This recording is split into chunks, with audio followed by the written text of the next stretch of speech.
In this lesson, we're going to be talking about doing client-side attacks using Metasploit.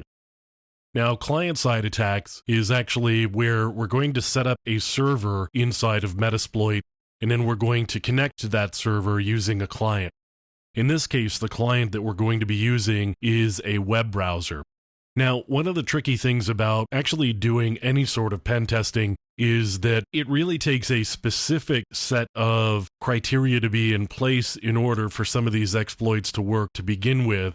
And it really takes a lot of work to find systems that can be exploited, actually exploit those systems. Metasploit's great. It's got a wide variety of exploits. Sometimes it's hard to find just the right exploit. Even though you've got a system that you think is probably vulnerable, it may take a little bit of work and trying over and over again and trying multiple exploits. And even then, you may not actually succeed, although you may get some results that you could work with. So what I'm going to do here is I'm going to show you some client-side exploits. And actually what I want to do right now is we're just going to search for browser and see what we've got available for browser exploits. And you can see that there are a number of browser exploits that are available. The problem with many of these browser exploits is that they require very specific plugins or software to be available on the client side.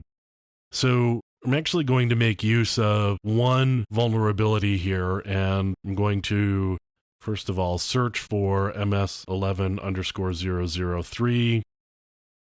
And that's going to be in exploit Windows browser ms11_003 IECSS import.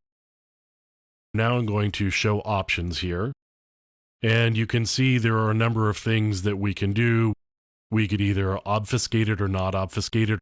We could set the server host. In this case, I'm just going to leave that alone. I'm actually going to leave the server port alone as well. I could also do SSL, and I could specify the SSL version and the certificate, and I could also specify the URI path, meaning the end of the URL that we're actually going to send somebody to. So once you've created this server on your Metasploit system, you actually would send the URL to somebody that you wanted to open it, and we would be exploiting their browser and hopefully getting a shell on their system. Let's take a look at this one here. I'm actually just going to leave it alone and not set any of the parameters. We're going to run exploit, and it's actually going to give me a URL that I can use once the exploit completes. So we've got the server started, and we've got a local IP address there. Now I'm going to pop over to a Windows XP system here. So 172.30.42.82:8080 and /cxwt.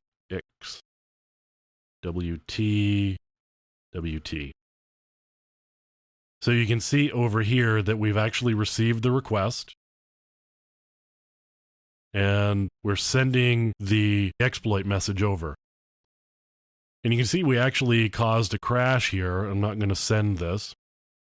And now it's going to try to recover it, and we're just going to continue crashing here until it fails. So now we've got the failure. That didn't actually exploit the system by the look of it here. I didn't actually have a shell over here. So that one doesn't work. Let's see if we can just try another.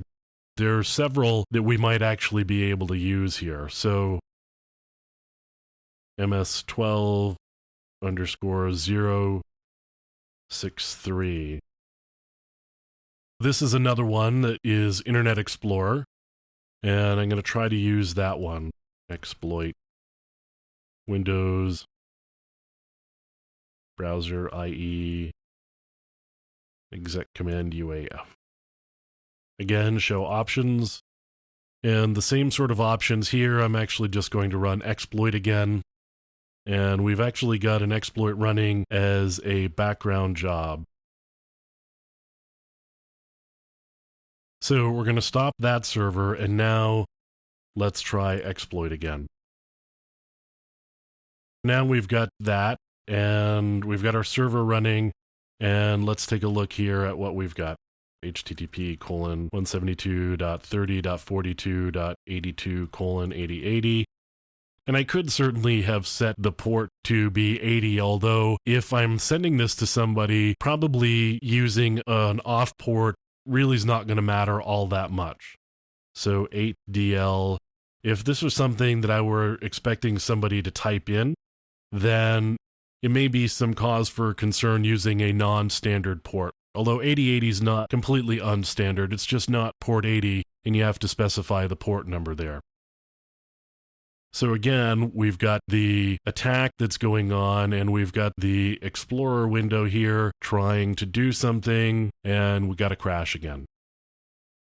We didn't actually get a session open, but we did get a couple of crashes with these, so it may be a question of using the right payload, or it may be a question of trying it again. If some of these are heap-based exploits, you may have to run them several times. So you can see this is how you would do client exploitation, but it does take a little bit of work in finding the right set of plugins and software on a particular host, and also the right set of vulnerabilities that are available. But that's how you would do client-side exploitation with Metasploit.